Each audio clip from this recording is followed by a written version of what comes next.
कुटुंबाच्या उदरनिर्वाहाकरिता मागासवर्गीय भूमिहीनांनी सरकारी गायरान जमिनीवर पेरणी केलेल्या पिकांचा पंचनामा करून पीक पेऱ्याची नोंद करण्याची मागणी बुधवारी दिनांक 28 रोजी तालुक्यातील शेकडो अतिक्रमणधारक महिला पुरुषांनी वंचित हक्क आंदोलन महाराष्ट्र संघटनेच्या माध्यमातून रेणापूर तहसीलदार यांना निवेदन देऊन केली आहे।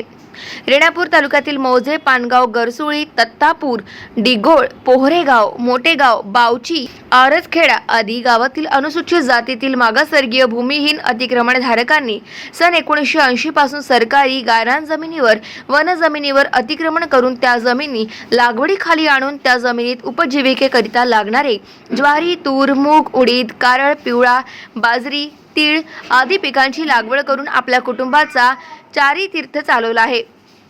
त्यावर त्यांची उपजीविका भागवित आहे।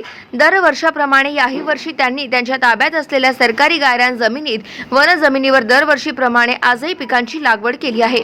तहसीलदार रेणापूर यांनी सरकारी गायरान जमिनीवर पेरणी केलेल्या पिकांचा त्वरित पंचनामा करून पीक पेऱ्याची नोंद करण्याकरिता तलाठी मंडळ अधिकारी यांना आदेश पारित करावा।